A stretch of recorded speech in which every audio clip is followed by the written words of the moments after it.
Salam sejahtera bagimu amanginang yang terkasih dalam Tuhan. Firman kehidupan bagi kita tertulis dalam Zakaria pasal yang ke-7, ayatnya yang ke-10.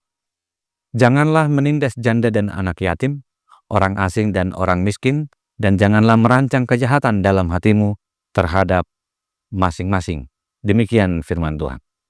Amanginang yang terkasih, data menunjukkan penduduk Indonesia pada semester 1 tahun 2024 kurang lebih 282.477.584 jiwa. Data tahun 2021 Kementerian Sosial Republik Indonesia mengatakan piatu dan yatim piatu sebanyak 4 juta lebih. Data dari Pusat Statistik BPS tahun 2024 akhir mengelompokkan kelompok miskin 24 juta lebih dan kelompok rentan miskin kurang lebih 68 juta. Sedangkan data orang kaya tidak terdata. Dari data yang demikian menunjukkan tingginya tingkat kemiskinan yang perlu dijawab oleh pemerintah sebagai pertanggungjawaban kepada Tuhan. Hal yang sama juga dihadapi oleh Raja Darius pada tahun keempat kepimpinannya. Tanggal 4 bulan ke-9, firman Tuhan datang kepada Zakaria.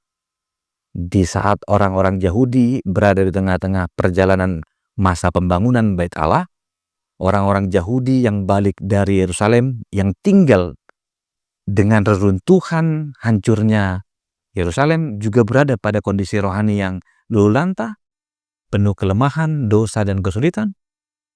Mereka melalui semuanya itu sebagai anugerah Tuhan yang mengutus Zakaria untuk menyampaikan kehendak Tuhan supaya dilakukan umat Yahudi. Sampai Tuhan memberikan 8 penglihatan di suatu malam kepada Zakaria.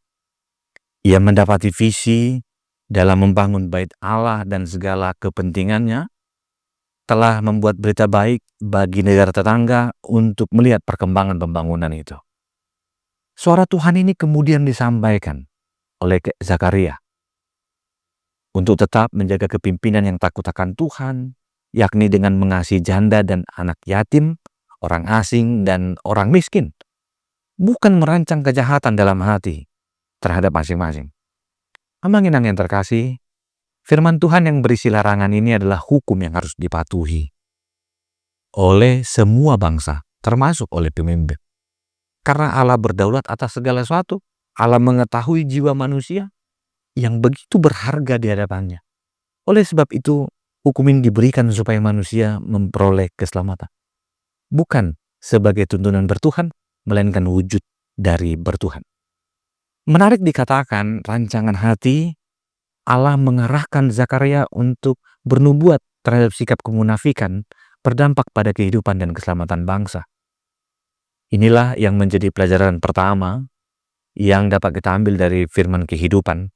Bagaimana memotivasi pelayananmu di hadapan Tuhan tetap baik. Yang kedua, usahakanlah melakukan keadilan tanpa kekerasan. Dengan cara menyuarakan suara Tuhan yang mengasihi, bukan berkompromi pada kejahatan. Akhirnya saya katakan, ibadah yang benar, ibadah yang berpihak kepada yang tertindas.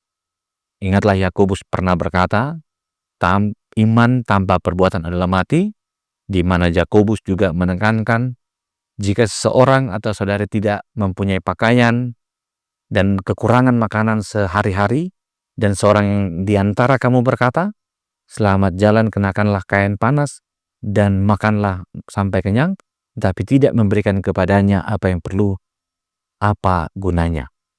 Disinilah kasih Tuhan Allah yang mengajak kita dimulai dari hati, jiwa, dan akal budi, dan dengan segenap kekuatan. Dan hukum ini adalah hukum yang pasti. Hukum yang menandakan tentang hukum yang tidak bisa ditiadakan dari hukum lainnya adalah hukum mengasihi. Mengasihi janda, anak yatim piatu, dan lain sebagainya adalah tanggung jawab kita kepada Tuhan. Akhirnya saya ingin menutup dengan sebuah ilustrasi. Seorang anak kecil yang sedang bermain kaca kecil memantulkan sinar ke sebuah jendela, dan orang bertanya, kamu ingin mencuri? kamu ingin melakukan suatu hal yang tidak baik dengan kacamu. Terus dia katakan, bukan Pak, saya sedang memantulkan sinar matahari ke kamar di ujung sana. Di sana ada adik saya yang sedang tidak bisa berjalan dan dia ingin melihat sinar matahari. Amang Inang yang terkasih, biarlah kebaikanmu diketahui banyak orang. Dan ingatlah, merancang sesuatu yang baik adalah untuk kemuliaan Tuhan. Kita berdoa. Terima kasih Tuhan untuk firman-Mu. Kami boleh diteguhkan dan diingatkan ada satu panggilan kami, yaitu menjaga hati kami untuk mengasihi dan berperan untuk hadir di dalam orang-orang yang berjuang atas keterpurukannya. Ajarlah kami Tuhan untuk tetap terpaut kepada rencana Tuhan dan memastikan bahwa kami adalah alat Tuhan untuk dipakai menyampaikan kabar sukacita, bukan kejahatan. Kasih anugerah Kristus Yesus, kasih setia Allah Bapa, dan persekutuan Roh Kudus menyertai-Mu senantiasa. Amin.